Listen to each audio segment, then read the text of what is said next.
Hello and welcome to another episode of the Future Hospitality Podcast. I'm your host, Jeremy Wells, joined today by co-host Dustin Myers. We are partners at Longitude, a hospitality branding and design group. At Future Hospitality, our goal is to interview the brightest minds in the industry, gathering insights, ideas, and inspiration to share with you. If you enjoy the podcast, please be sure to leave us a review. Thank you for your support. Today, we're joined by Eric Moeller, founder of Freewyld, to talk about his journey from a career in construction to navigating the wild west of short-term rentals and building a standout hospitality brand. During our discussion, Eric shares how Freewyld was born, why branding is so important, and what's next for his company. Well, let's go ahead and dive in. Eric, thank you so much for joining us today. We're excited to have a conversation with you. Yeah, of course. Thanks for having me on, guys. I appreciate it. So for those of you that may not know Eric, he's with Freewyld, which is kind of specializing in a lot of different areas related to short-term rentals, Airbnbs, and hospitality. They're doing really cool stuff. And I've been following Eric's journey a little bit on LinkedIn for several months, probably well over a year now. And just loved following his content and what he's doing. And just thought he'd be a great guest for us today. So Eric, just, as a fan, just excited to hear kind of the story of your journey and where you come from and where you're going. Yeah, I appreciate that, man. And yeah, it's been awesome watching your journey as well. And I'm excited for this conversation because, I know that you guys are the branding guys in the space and you're doing some awesome things with your hotel. And, I'm excited to kind of walk through like how we came up with the concept of Freewyld and branding and design and feel. All of that is so important to what we do. So yeah, I'm excited to dive into that with you. Cool. Well, let's go ahead and just kind of dive in like we do with a lot of guests, just kind of the early days of your journey. And you can start as far back as you want. What's your journey been like and kind of what got you into this space? It's interesting. I grew up in Jersey. I live in San Diego now, and I moved out here about 10 years ago, specifically to build an Airbnb business. So my background is in construction and real estate investing and developing. And I did the whole house flipping thing and apartment buildings for a handful of years and just got so burnt out with that business model. And I was really looking to get into something that was like a bit more luxury real estate, something that I can run remotely and have properties in different areas, right? And again, this was about 10 years ago when Airbnb was just becoming what it is today, a new business model, essentially. So yeah, I moved out of San Diego. I moved into incubator house called the Epic Entrepreneur House with 5 other startup entrepreneurs. And I just went ham at leasing up as many awesome San Diego apartments and houses I can find. And just dove straight into the Airbnb model. And at that time, there was really no one kind of teaching or talking about Airbnb at a high level. And so I was figuring it out as I went. And yeah, a lot of trial and errors, but it was pretty nuts. We grew that business really, really quick in a couple of years here in San Diego. We got, north of 125 properties. And that was through the arbitrage model, which then moved me into the management model, which eventually moved me into the Freewyld model. So I kind of come from a handful of different industries, from construction, real estate investing, and then looking at Airbnb as a real estate model that I can scale through technology. I never really went into it for the hospitality side. It was really just for the real estate opportunity and the business opportunity. But through that process, that's how I fell in love with hospitality and what we're creating now with Freewyld. And that's really cool. Yeah. And I mean, with your construction background, really hospitality is a lot just like placemaking and having a creative vision for a property or a future property, and then bringing that to life in a way that's going to make people remember it, make memories. And so it's amazing how so many people end up kind of in the hospitality industry that just come from different angles. And it's really cool to see how that works. Yeah. Yeah. It was interesting. I've always been into design and space, and, the construction I was in was never really anything, it was very cookie cutter type of construction, sheetrock and, laying concrete, putting roofs on houses. And then that kind of moved me into like, hey, let me just go buy a house and flip it. And that turned into a whole flipping business. And it was beautiful. It was great. It was amazing. Lots of learning lessons through that process. But after a while, I was just getting so bored with that flipping part of the business that I had, where it was like, you just put cheap materials in there. It's got to look clean. It's got to look, nice, but you're not really cultivating an experience for anybody other than just having a beautiful, clean space. Right. And after doing, a couple of hundred of those, I just got so burnt out with that experience. And I'm like, hey, I want to start creating things that I feel good going to. And, in the early days of the Airbnb business, we were having fun with creating like themed Airbnbs. But I was kind of falling back into that trap again of just like buying cheap, or cost effective, if you will, furniture off of Amazon and Wayfair and all of that to just kind of make the properties look clean enough and nice enough to rent out on Airbnb. So even that kind of moved me into like, all right, well, if I can create a space that I truly want to see, that I think the market, that other people really want to experience as well, what would I create?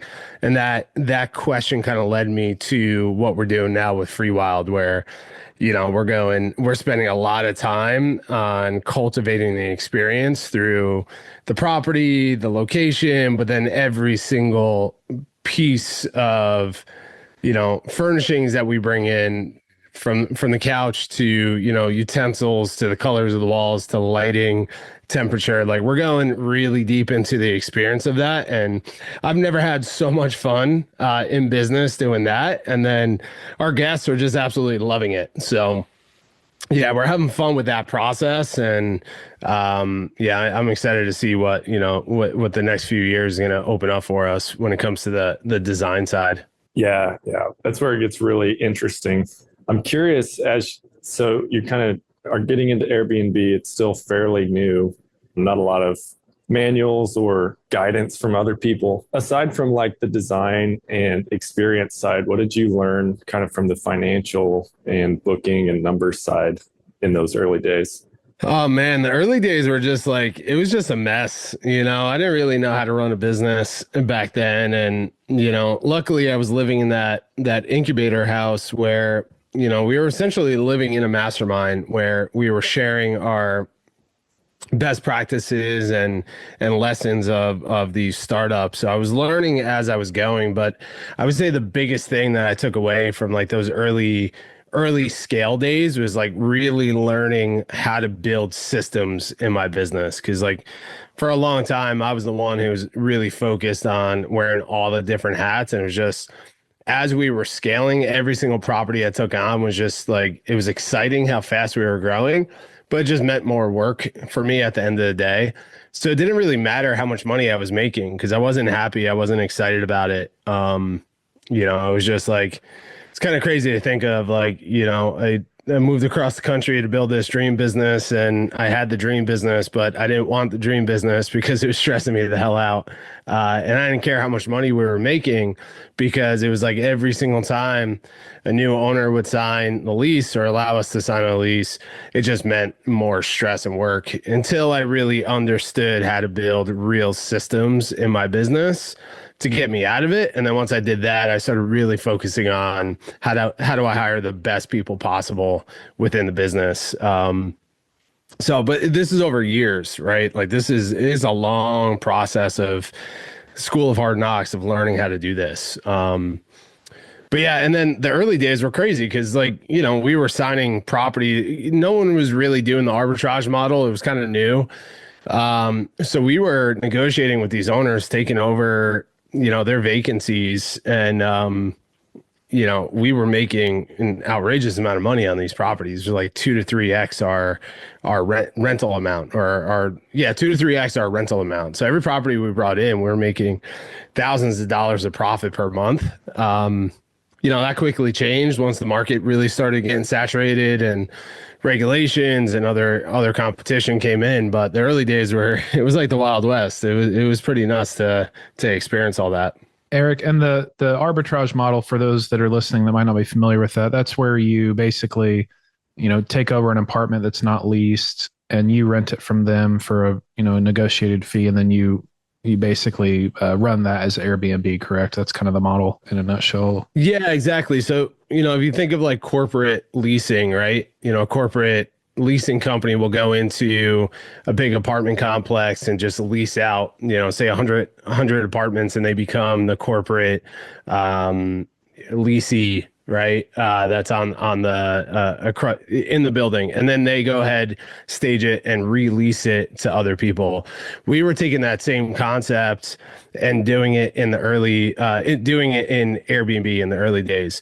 Now it's still a business model. You still see a lot of companies that are doing it more on a micro level versus a large scale level, because it just becomes, we could talk about the challenges that come along with that model.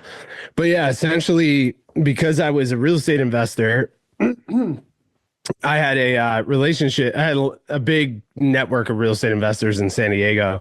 So I would go to real estate investors and I would negotiate like, hey, any of your buildings or houses that are in these areas of San Diego, once they go vacant, I would love to lease it from you at market rate for 1 to 2 years. And I would love your approval for us to re-rent it back out on Airbnb. We'll stage it, we'll maintain it. And then any single time you have a vacancy that comes up, if it fits these metrics, we'll lease it out from you. So it wasn't the easiest negotiation because a lot of people didn't really understand, like, hey, I don't really want you to release things out and have strangers stay in our home. So we had to kind of overcome that quite a bit. But once we started aligning, we had a track record and we started introducing it, we were able to lease up quite a bit of properties throughout San Diego. So again, it's still a good model. People still do it, but I think it's a very capital heavy model. There's no asset other than your cash flow and the lease. So if anything happens, like COVID that came through, just completely shook that industry up, or that part of the industry up. So yeah, we focused on that, and then I started recognizing like, hey, it's nice. We're making a lot of money, but we're on the hook for all these leases all throughout the city. And by that time, we were like moving into different states, and some down in Mexico, out in Colorado, and just kind of all over the place. And then that's when I started recognizing like, hey, we can do the same service what we're doing here, but instead of leasing it, we'll manage it for the owners. So that's when we started making the shift from the lease model, the arbitrage model, to the property management model. I admire you, from the fact, moving across country, starting a new business, like onboarding a ton of clients. It's like the Wild West of Airbnb. And, I would imagine it would have been an exciting yet stressful time, but I think it's really cool that it takes a special person to do something like that and take that risk. So, and obviously I think it's, been paying off, but you've already kind of alluded to it, but like, what was that? So what were like some of those kind of, whether it was one moment, like an aha moment, or like several moments over a period of time that kind of morphed from where you were in that arbitrage, kind of in that space, to more of like the Freewyld and kind of shifting into that space? What was that journey like there? Yeah. So there's obviously over the course of, I said 10 years, I think it's closer to 8 to 9 years. But over that time period, there's a lot of discovery, right? Discovery in myself as a leader and entrepreneur, discovery in the business model, what works, what doesn't work, what I actually want to do. When we moved from the arbitrage model, it was simply because I started seeing the writing on the wall of, if anything happens to the market, financially, or again, this was right before COVID, I just knew like, hey, we are on the line for all of these leases, and we're financially obligated to pay these leases no matter what happens to the market. And then at that time, you had these big companies that were raising all this VC money and doing this arbitrage model at the highest level possible, where they're renting out full buildings and, just taking over cities. And Yeah, I just started recognizing like, hey, this is a very scary model. There's no asset here. It's only a cash flow play. And if we're focused only on a cash flow play, won't we lower our risk to this? And that's when we started moving our leases to property management contracts. And we started acting as a service to the real estate investors, right? And we weren't making as much money on the leases or on the properties, but we didn't have that financial obligation. So we could just focus on the service of creating these incredible Airbnb experiences and hospitality experiences for our guests. And then, the discovery through that was now I'm in a service business, right? So not only do I have customer service that I have to focus on with the guests staying there, but now I also have these owner relationships that they have expectations on what they need to generate in the properties and how they want to run it. So that was a whole other aha for me of like, oh, wow, I didn't realize that this business came with this this set of challenges. And after going through that for a couple of years, I recognized like, I don't want to be in the service business in the property management side. I want to own the real estate. I want to, at that time, it's like when you see like, hey, if we upgrade some of the furniture in this property or do some painting, do some maintenance, we can increase the revenue. And when you're a property manager, you don't have the say to do that, right? You have to rely on your partners, the owners, to make that decision.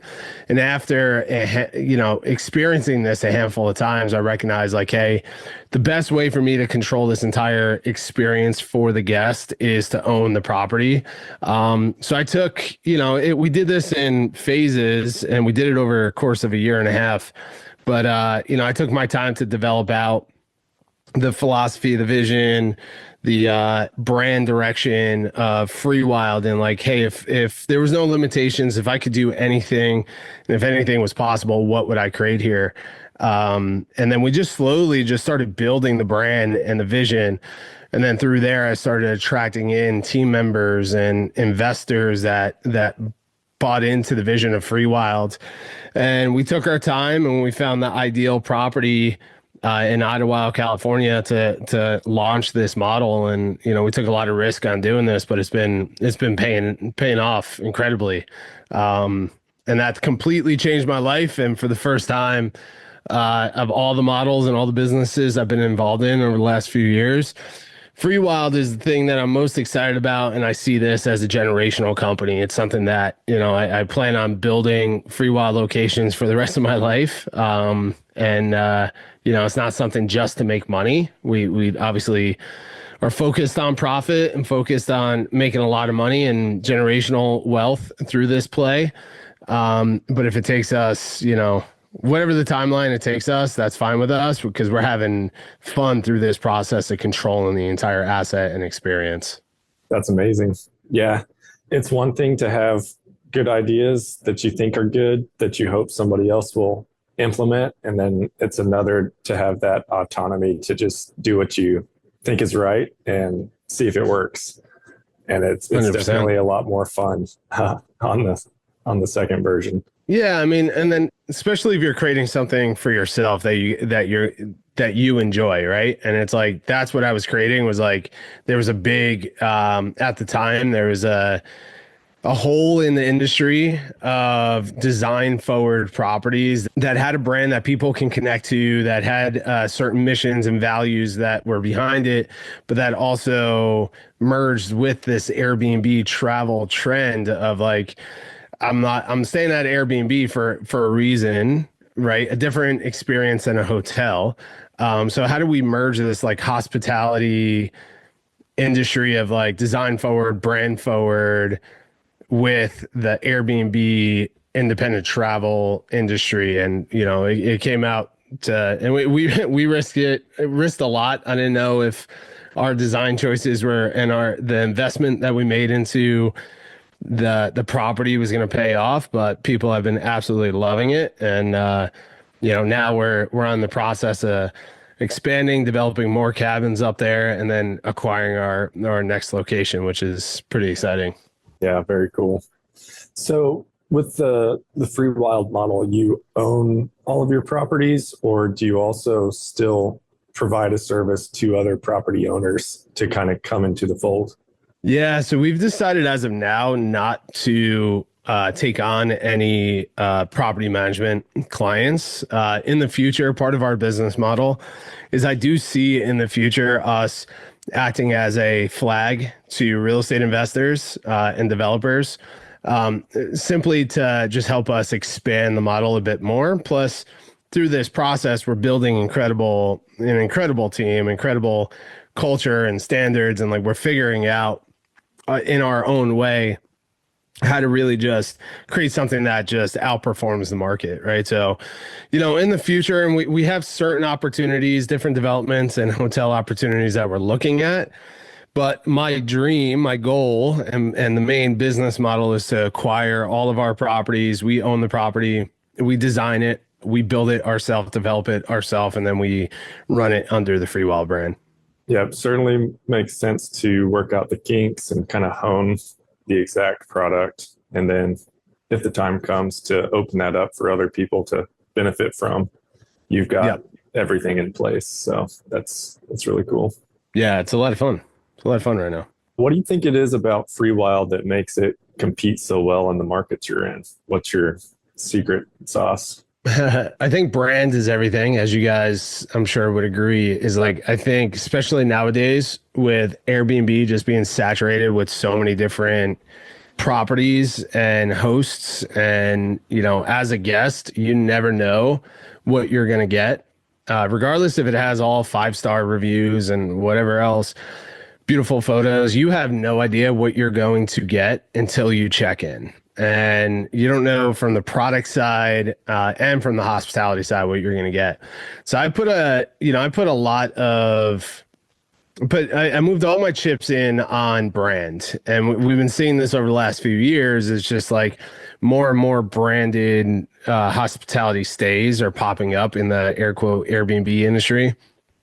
And I think the idea of Freewyld of you're going to get a better experience than in person. Like your experience in person is going to be better than anything that we can communicate across our website, social media, Airbnb, everything else, right? So the brand is, I think, the biggest thing. Two is the thing I hate the most. So for New Year's Eve, we just rented this beautiful Airbnb in Joshua Tree. Every year I go away with a bunch of friends and we do goal setting, end of the year reflection, and then goal setting on New Year's Eve. And we're like, this year, let's get the most beautiful house in Joshua Tree. Let's stargaze. Let's do all the things, and let's plan out the new year. And we paid a lot of money for this beautifully designed home in Joshua Tree. And when we got there and checked in, immediately, like the expectation, especially for me, just completely dropped, because you can see that they did not invest at all into the guest experience, right? They had the cheapest materials, the cheapest furnishings. There's no art on the walls. The codes aren't working. When I'm reaching out to the company, they're not communicating back with me. They're getting angry that I'm asking for updated code because it's not working. Like things like that. That's almost like the standard in Airbnb and short-term rentals nowadays. And I hate that. That's the thing I want to just like solve at the highest level in our industry is like, how do you just over deliver for guests, right? So we went heavy into not just the brand of the company, but how do we bring that brand into the properties, and very, very intentional with the design, very intentional with the products that we're putting in the property. We have a merge of like modern materials with reclaimed materials. I'm a big believer. It's like there's something different about like putting your hands on a piece of furniture that was handmade versus a piece of furniture that was mass produced in a factory, right? Like there's a different energy, different experience with it. And that's the stuff that we bring to the property. But you can have the most beautiful property in the world. If your hospitality sucks, it's going to ruin the experience, right? So one of our core values, our number one core value, is unreasonable hospitality. So we went above and beyond on like, how do we rewrite the script on bringing world-class hospitality to Airbnb experiences, to the short-term rental space. So, and that's still the number one thing that we're constantly refining, is like, how do we just continue to make this experience better? How do we improve our hospitality and just wow every single person that comes through the property? And then lastly is how we market and price our properties. So we kind of had this like multiple prong approach to brand, guest experience, hospitality, marketing, and product fit. Excuse me, price fit within the industry, and it's all just coming together. It's just like last year was just absolutely incredible on the experience that we had, and now we're starting to pick up, and the industry is loving it, the guests are loving it, and our team's enjoying the process as well. Eric, I love that you mentioned, you said branding is important, and you've kind of put everything into branding as far as like the focus of Freewyld and the growth there. And the thing that I like about it is, a lot of people, and these are conversations we have a lot through Longitude as well with our clients, is like, a lot of people hear branding or brand and they think of logos and colors and fonts and just like, some of those elements. But the way that you describe brand, and the way that I heard it at least, was, brand is really all encompassing. It's everything that has to do with your experience, your reputation, your product, and really aligning everything from how you present yourself online to your social media, to the design of your space, to your operation, your guest experience. Like it's everything and all of it when it comes to how you operate a hospitality business. And I think that just hearing you say that, I think, really excites me. And I think others need to hear this too. And it's like shouting it from the rooftop sometimes, but is that accurate as far as like how you see brand and how you define brand? Yeah, 100%. I mean, that took me a little while to really understand that. I had spent some time to really study from branding experts, like, what is brand? And yeah, for a while I thought it was the logo and the website, stuff like that. But, as I started going through the Freewyld experience that I'm having right now, I'm like, what do I want other people to experience? How do I want them to remember us? Like, as a hospitality provider, like we are looking at the guest experience from the moment they discover who Freewyld is, to when they decide to book, to them getting ready for the trip, to jumping in the car and driving to the Freewylds, their first experience, their walking in, their first night, their last night, their checkout, their drive home, their thought, 3 months down the road of like wanting to go to the mountains again. We want them to experience Freewyld all the time, right? We want them to, like, what is that memory that they have? What is that experience of connecting with Freewyld? It's the logo. We spent a lot of time building our logo and our fonts and our colors, and which is a fun process to go through. But like, for example, my wife has a Tesla, and talking about brand experience, it's like, when every single time I get in that car, especially now, it's like I'm sitting into the future. I'm sitting in a spaceship, right? And it's like the car literally freaking drives itself right now with a push of one button, which is freaking nuts. But it's not just the experience in the car, it's the experience with the company of Tesla, right? We ran over a nail, and when she was up in LA, and we had to get the tire fixed. And usually my experience of driving cars in the past is, if I ran over a nail, I either call AAA or I pull it into a tire shop somewhere. And, Sam was by herself in LA and did not want to do that. So she just pressed the button on her phone in Tesla, and an hour later, someone pulled up with a truck, took care of it, sat her in a, temperature controlled truck as they were working on the car. And the full experience as a whole was just like world class. It's something that the car industry just does not, like, everybody else in the industry has to keep up to what Tesla is doing, right, for their brand.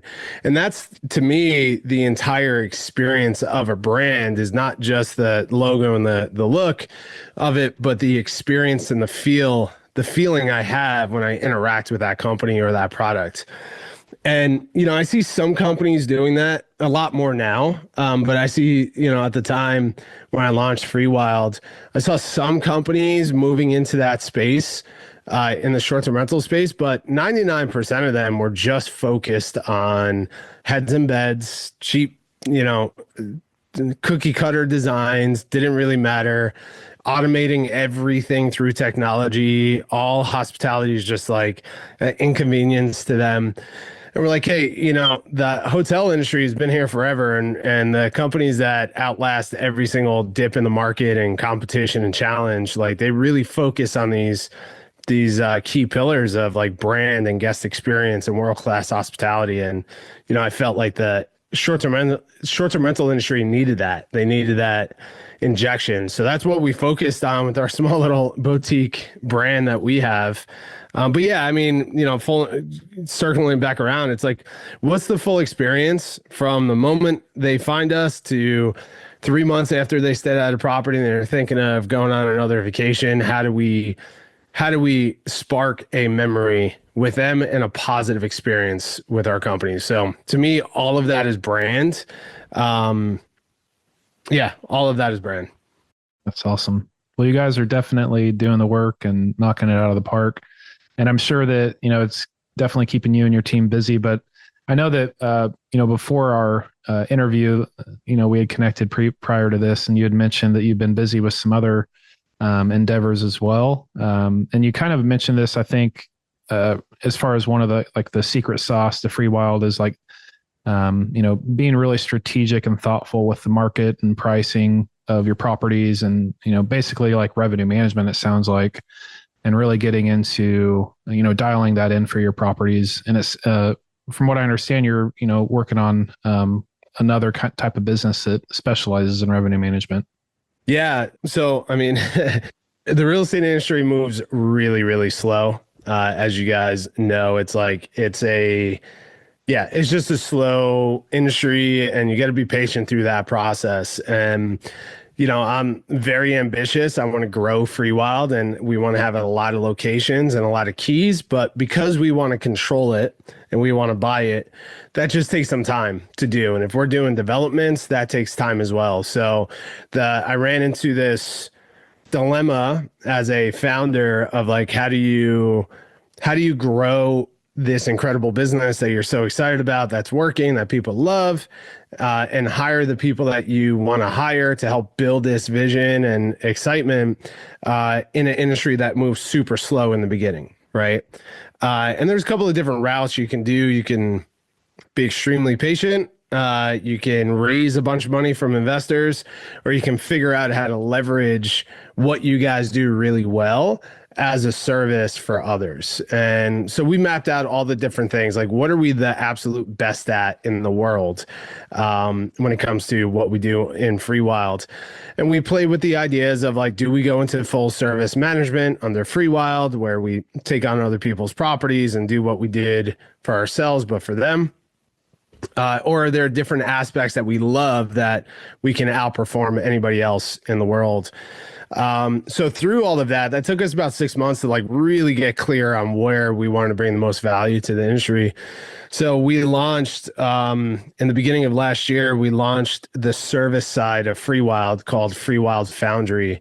And this is our, part of the business where we service other operators. So the one thing that we're focused on, is our revenue management. So as we were going through scaling Freewyld, we recognized that we developed out a revenue management strategy for our property that was just like, along with everything else that we're doing, helped our properties outperform the market by 100x. Like it was incredible what we were generating on these properties.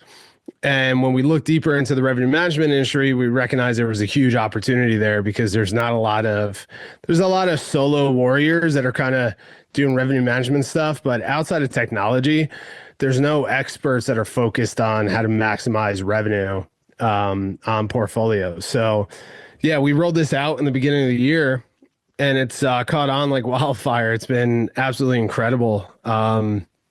So we focus on helping short-term rental operators, either property managers, real estate investors, or arbitrage, some boutique hotels as well, where we come in and we take over all of their revenue management. Typically, we work with people that are doing at least $1 million of top line revenue, where my team comes in as a boutique service.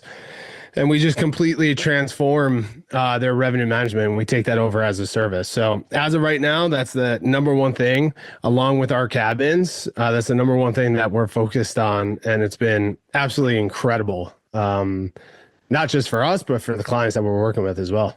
Yeah, I love what you said about like, what are we the best in the world at? And then figuring out how you could extend that to other people that might need it. And I agree. I think the revenue management offering for a lot of like one-offs or investors with a few properties, like smaller hotels, that is definitely an underserved market. And so it's cool that you're able to bring the expertise you've developed and kind of extend it out to help other people. Yeah, it's fun. Yeah, it's a lot of fun. And the results that we're getting are even more fun. You know, like we're seeing our clients raise their revenue just by moving over to us. They're raising their revenue anywhere between 15 and 30%. That's how much money they're leaving on the table without a real strategy. So once our team gets in there and we're seeing that, it's like, it's freaking awesome to see, you know, these companies, our clients, just like scale in that way. And then it's helping us fund our dream of building Freewyld. Absolutely. Yeah, maybe just cast a vision for us kind of the next 2 to 5 years. Like, what are you hoping to accomplish, and in what areas are you looking to grow? Yeah, I mean, usually when I do a goal setting experience, I do it every year, as I mentioned. I usually map out like 2 to 5 years, and then after the last couple of years of like going through COVID and everything else that we as a society or as a world has gone through, I recognize that like there's so many different things that can change in that period. So, you know, I know where the North Star is. Like, I know where I'm steering the ship for my team. But what it ends up being, I think, will be determined by the market and determined by the team members that I bring in.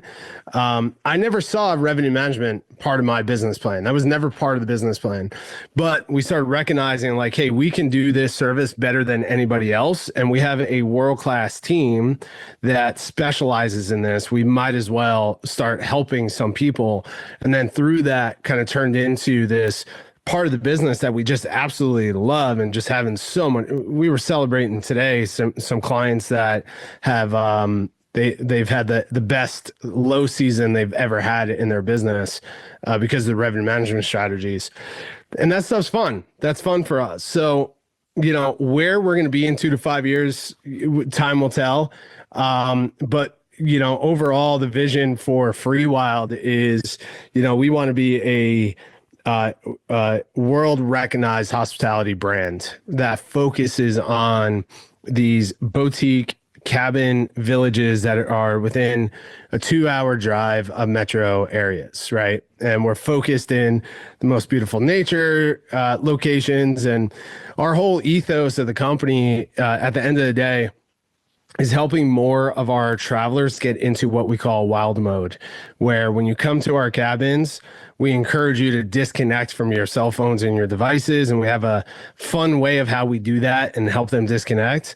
And then be present in the moment, be present in the cabins and in nature and with the people that you're traveling with. And that's the thing that lights us up. And we want to do that more and more at the highest level. You know, so we're moving fast. We're trying to buy. We're looking for our next couple of locations. We're working on, for our current location, we're working on building, getting approvals to build out 10 additional cabins and some other features of the property. So yeah, 2 to 5 years, we'll see exactly where we're going to be. But the goal is to have our Freewyld locations throughout the country, eventually around the world, and then helping more and more people disconnect from technology. That's awesome. It's great to hear about what's exciting you about the future of the industry and about Freewyld. And it sounds like you guys have a great journey ahead of you guys. So I'll be definitely following along, Eric. And Appreciate you being on our podcast. I'd love to, if you could just tell our listeners a great way to, get in contact with you or find out more about Freewyld. Yeah, I appreciate that. And I appreciate you guys opening this up for me, talk about what we're working on here. The best way is check us out at freewyld.com. That's FREEWYLD.com. LinkedIn is the best place to get in touch with me directly. So that's Eric D. Moeller on LinkedIn. Yeah, and you can reach out to me either through Freewyld or on LinkedIn. Awesome. Eric, thank you so much for joining us, and excited to see what the future holds for you guys. Appreciate it. Thank you, guys. Thank you. I hope you enjoyed today's episode of the Future Hospitality Podcast. If you enjoyed today's topic and episode, please leave us a review. If you'd like to learn more about Longitude, you can visit longitudebranding.com to see our portfolio of design work, read our Insights blog, and learn more about our team. You can also find us on Instagram and Facebook by searching for Longitude Branding.